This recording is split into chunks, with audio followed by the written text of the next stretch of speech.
Afternoon, everybody. This is mini lecture one. I am want to briefly talk about that article I just sent you, and in that article gives you a glimpse of 1500s, 1400s, 1500s Europe. Now, in the article, it's very short and sweet. It points out a culture that is looking at its environment and not knowing when to stop pushing its limits, which would eventually would drive this particular part of the world into environmental and societal collapse. Overpopulation, mismanagement of resources, an economy that hasn't doesn't have limits, and so the reason I'm exposing you to that is because, see, Europe is not playing a key role in the world in that point of time. China is, India is, parts of Eastern Africa, Central Sub-Saharan Africa. The Americas are isolated, and so they're also doing their own thing. And Europe is like a backwater country, kind of like Madagascar, for example. You never stop to think about Madagascar or what's going on there. It doesn't play a role in the world. This is Europe in the 14 and 1500s. Upon the invasion of the Americas, things will completely change for this part of the world. Let me compare it to Christopher Columbus goes to the store, buys a lottery ticket, and wins it. And wins the millions and millions of dollars. Dream come true. For the sake of this region, it's like this region goes and buys a lottery ticket.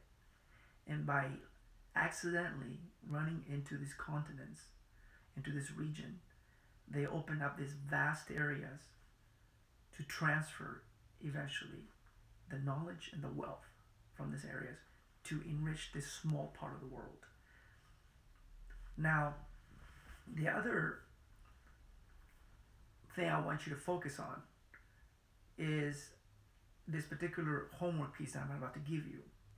So there's 3 videos that I'm going to give you. I'm going to send to you, sorry.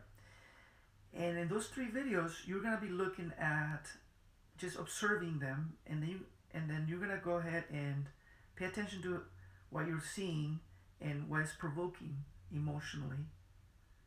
And then you're going to write that down. 3 to 5 sentences. 3 videos, 1 paragraph each. So it'll be 3 paragraphs, and there should be any more 3 to 5 sentences. You are going to go ahead and send that to me, and you're going to keep a copy of it for yourself, because you're going to use that as one of your last essays to turn into me around week 10. And the purpose of that is because the information I'm going to give you and facilitate for the next 10 weeks is going to give you tools to view the world critically. And that's why I call it the Chicano lens. And you're going to hear me say the Chicano lens a lot. Probably, I'd say after the 4th or 5th week, I'll be using it a lot more. Because the Chicano lens looks at the world through a historical lens, where it asks its questions like, why is Mexico poor when it's resource rich?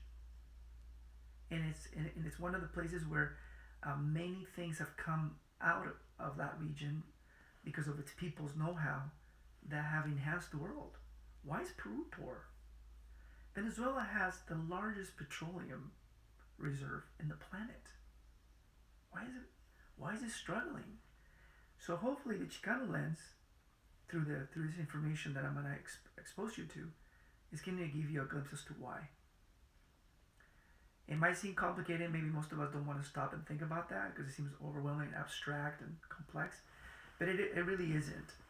And I'm hoping that my job is to attempt to give you little pieces, little bites. And as we go through time, maybe those little bites will get smaller.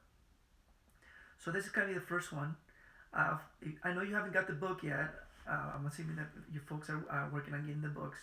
So I'm going to send you 3 chapters. That way there's no excuse as to falling back behind on the reading.